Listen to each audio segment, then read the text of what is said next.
लड़का पढ़ने के लिए जाता है, जब वह स्कूल पहुंचता है तो वहाँ का जो प्रिंसिपल साहब होते हैं उसको अछूत मान के उसको अलग बैठा दिया जाता है दोस्तों। जब लड़का यह देखता है तो उसे दिल में बहुत अजीब महसूस करता है और अपनी आंखों से रोता ही रहता है दोस्तों। एक स्कूल होता है और उस स्कूल में जहाँ पर था, गांव का नाम रामपुर था, जो उत्तर प्रदेश के पिछले ज़िले में बसा हुआ था दोस्तों। यहाँ के अधिकतर लोग किसान थे और जातिवाद की जड़ें इतनी गहरी थी कि आज़ादी के इतने साल बाद भी दलितों को मंदिर में प्रवेश की अनुमति नहीं थी दोस्तों। इसी गांव की एक तंगी गली में हरिराम रहा करता था। उसका काम सफाई कर्मी था दोस्तों। जाति से वो साधारण किस्म का था दोस्तों। उसका सपना था कि अपने बेटे को राधे श्याम जो पढ़ा लिखा कर अपनी बड़ा आदमी बनाना चाहता था, और उसका तात्पर्य था दोस्तों कोई ऐसा जो सम्मान पाए, सिर उठाकर चले और जिसे कोई नीच ना कहकर बुलाए। राधे श्याम जब पैदा हुआ तो उस गांव की ऊंच नीच जाति की औरतें ने ताना मारा, झाड़ू बर्तन करने वाले को बेटा हुआ है, पढ़ लिख कर क्या करेगा, बाप की तरह नलियों में ही घुसेगा। लेकिन हरिराम ने उसकी बातों को अनसुना कर दिया करता था। उसने अपनी पत्नी कौशल्या से वादा करता है कि हमारा बेटा झाड़ू नहीं मारेगा, कानून की किताब उठाएगा। राधे श्याम की पढ़ाई गांव के एक सरकारी स्कूल से होती है। स्कूल में उसका मन तो लगता था, लेकिन जातिवाद भेदभाव उसे नहीं छोड़ा दोस्तों। उसके भीतर तोड़ता गया। अध्यापक तक उसे अछूत समझकर अलग बिठाते थे, तो पीछे बैठ जा। और स्कूल का जो पीछे का बेंच होता था उसको पीछे बेंच में बैठाया जाता था दोस्तों। लेकिन राधे श्याम को पढ़ाई से बहुत प्यार था। वह जानता था कि यह दर्द एक दिन उसका हथियार बनेगा। एक दिन स्कूल में प्रधानाध्यापक ने पूछा, क्या बनना चाहते हो? राधे श्याम ने जवाब दिया, जज। मैं तो जज साहब बनना चाहता हूँ। पूरा स्कूल हंस पड़ता है। किसी ने नहीं सोचा था कि सफाई करने का बेटा जज कैसे बन सकता है। राधे श्याम ने 10वीं की परीक्षा जिले में टॉप करके पास करता है। पूरे गांव में हलचल मच गई। अरे वो चमार, वह छोटा जाति है और टॉप करेगा। लेकिन असली लड़ाई अब शुरू होती है। 11वीं और 12वीं की पढ़ाई करने वो शहर चला जाता है। पैसे नहीं थे। हरिराम ने दूसरे के घरों में दोगुना काम किया करता था और कौशल्या ने खेती मजदूरी की और कुछ रेंट पर पैसे लेकर उसे शहर भेज देता है, जो 5 किलोमीटर पैदल चल के कॉलेज जाया करता था। पुरानी किताबें से पढ़ता और हर परीक्षा में अव्वल आता दोस्तों। राधे श्याम 12वीं में टॉप किया। अब बारी थी ग्रेजुएशन की, लेकिन लड़ाई अब कठिन थी दोस्तों। गांव से शहर जाना, इलाहाबाद विश्वविद्यालय दाखिल मिल गया, लेकिन खर्च कैसे उठा पाएगा? हरिराम अपनी पत्नी से कहा, कौशल्या, मुझे लगता है कि हमें अब गाय बेच देनी पड़ेगी। हमारी जो बकरी है, हमारी जो गाय है, उसे बेच देनी पड़ेगी। उसका एकमात्र दूध का साधन ही था, लेकिन बेटे के भविष्य के आगे सब कुछ त्याग देता है। गाय, बकरी, जितने भी मुर्गी पालन थे, सारे को बेटे के पढ़ाई में निछावर कर देते हैं और पैसे जुगाड़ करते हैं। कुछ छात्र उसके कपड़े और का रंग उड़ा था, लेकिन वहाँ के स्कूल के छात्र जो होते हैं उनके कपड़े का पुराना कह के उसे मजाक उड़ाया करते थे। राधे श्याम चुप रहता, लेकिन रात को आंखों से आंसू निकालते थे। कन्हा में जाकर वह रोया करते थे दोस्तों। उसका जवाब एक दिन बड़ा होने वाला है। राधे श्याम को पहली बार डॉक्टर भीमराव अंबेडकर की किताब जाति का मुनल हाथ लगी। वह पूरी रात रोता रहा। उसे लगा किसी ने जख्म दे दिया है। वह सिर्फ पढ़ना ही चाहता था, समाज को बदलना ही चाहता था दोस्तों। उसे कानून की पढ़ाई करने का संकल्प लेता है और LLB में दाखिल ले जाता है। अब भी रास्ता आसान नहीं था। कभी कभी पूरे दिन भूखा रहकर लाइब्रेरी में बैठा रहता था, लेकिन उसके दिमाग में केवल एक ही आवाज़ गूंजती थी, मैं दलित का बेटा हूँ, लेकिन एक दिन मैं न्याय की कुर्सी पर जरूर बैठूंगा। अब बारी थी उत्तर प्रदेश सिविल सेवा एग्जाम की, एक कठिन परीक्षा जिसे हर साल लाखों लड़के देते हैं। राधे श्याम ने कोचिंग नहीं ली। पैसे नहीं के कारण, बहुत किल्लत थी, इसके कारण उन्होंने कोचिंग भी नहीं किया।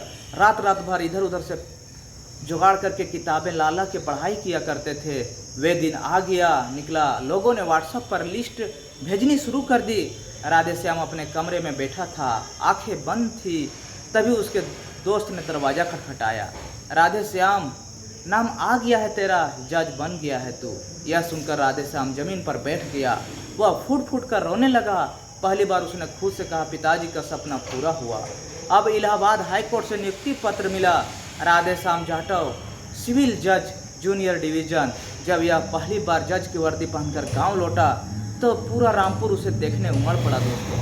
वहीं लोग कभी तानी मारे थे, अब हाथ जोड़कर नमस्कार कर रहे थे, पाँव छूने लगे। दो जज माफ़ कर देना अगर कभी कुछ कहा हो तो। हरि राम और कौशल्या के आंसू नहीं रुक रहे थे। बेटा बोला, पिताजी आपने झाड़ू उठाई थी, आज मैंने न्याय की कलम उठा ली है, ये आपकी जीत है। जज बनने के बाद राधे श्याम अपने गांव के स्कूल में एक पुस्तकालय खुलवाता है। दलित बच्चों को मुफ्त कानूनी शिक्षा देने की योजना शुरू करती है दोस्तों। हर साल 10 से 20 बच्चों को पढ़ाई का खर्चा उठाता है। एक पत्रकार ने पूछा, जज साहब आपको अब क्या सपना दिखता है? राधे श्याम मुस्कुराता, मेरा सपना है आने वाली पीढ़ी को सपने देखने से कोई नहीं रोक पाएगा। राधे श्याम अब मुख्य न्यायाधीश बन चुके थे, लेकिन एक दिन कुछ ऐसा हुआ जिसने उसके भीतर के पुराने जख्म को फिर दोहरा दिए। शाम के 5 बजे की कार्रवाई खत्म हो चुकी थी। अपनी अपनी मेज पर बैठा हुआ कागज पढ़ रहा था, तभी चपरासी आया, साहब एक बूढ़ा आदमी आपसे अकेले में मिलना चाहता है, नाम है हरिलाल। राधे श्याम चौंक गया। हरिलाल वह तो मास्टर था जिसने स्कूल में मेरी जाति पूछकर मुझे बेंच के पीछे बैठा दिया करता था, मेरे सामने चप्पल से मारता था। वो आज वृद्ध हो चुका था। कांपते हाथ और लड़खड़ाते पैर से, राधे श्याम जी मुझे माफ़ कर दो। उस दिन जो कुछ हुआ, मेरी आंखें अंधी थी। आप तो अब मैं पूरे जिले का न्यायाधीश हो, मैं तो बस एक गुनहगार हूँ। राधे श्याम की आंखें भर आई, लेकिन आवाज़ में मजबूती थी दोस्तों। गुनहगार वो नहीं जो गलती करता है, गुनहगार वो होता है जो उसे स्वीकार नहीं करता। अपनी अपनी गलती मानी, यही सबसे बड़ी पश्चाताप है। हरिलाल राधे श्याम के पैर छूने लगे। राधे श्याम ने झुककर उन्हें गले लगा लेता है दोस्तों। उस रात का भाषण इतिहास बन जाता है।